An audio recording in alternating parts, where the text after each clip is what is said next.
Баршаңызға сәлем. Егер де сіздер балық тазалағанда балықтың басын лақтырып тастап жүрген болсаңыз, осы видеодан кейін тастамайтын боласыздар деген сенімдемін. Ең әуелі балықтың басын осылай жақсылап жуып, тазалап, желбезектерінен тазалап, мына желбезектерін алып, жуып, тазалап аламыз, жақсылап. Так, бұл жерде керек құрамын описание бөліміне міндетті түрде қалдыратын боламын. Сонда да бір қысқаша айтып өтейін. Бізге керек болады майонез, кетчуп.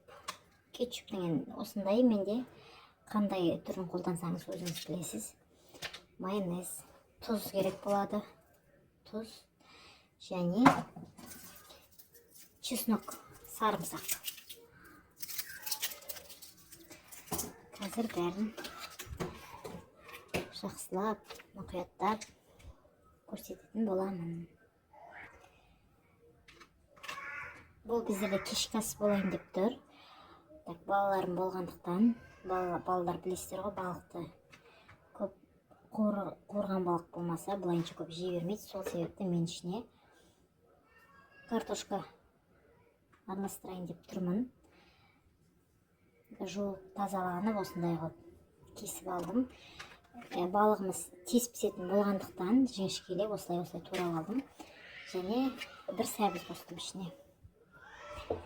Егжей-тегжейлі түсіндіретін боламын. Так, татымына қарай тұз саламыз бірінші.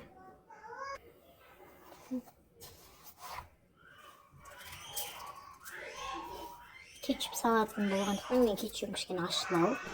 Сол себепті тұзды да кішкене азаңдау қосатын боламын.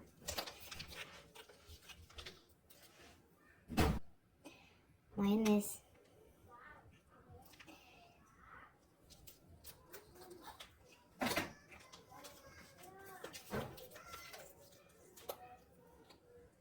Кетчуп. Жарып қатсақ. Сарымсақты үкіштен өткізем.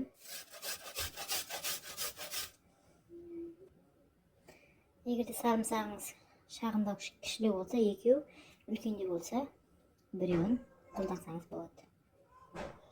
Енді осыны жақсылап араластыратын боламыз. Өзімізге дайындап, қолым таза жалпы. Өзімізге дайындап атқан болғандықтан қолмен араластырып беремін.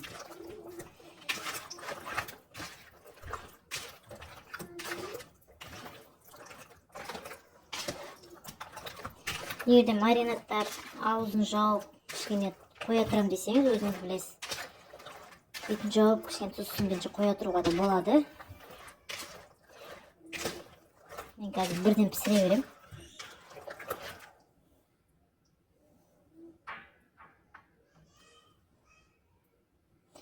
Көкөністерімді бәрін қосылса араластырып алдым, жақсылап. Енді табамызға салып, духовкаға салып пісіретін боламыз. Духовка болғанда мен газдың астына пісірем. Егерде әсел пешке салам десеңіз, ол өз еріктеріңіз. Табамды майлап алдым. Енді осыны табаға орналастыратын боламын.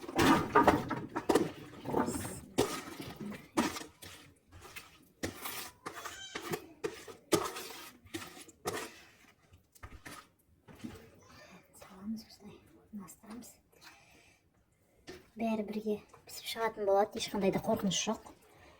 Піспей қалады ау дейтіндей.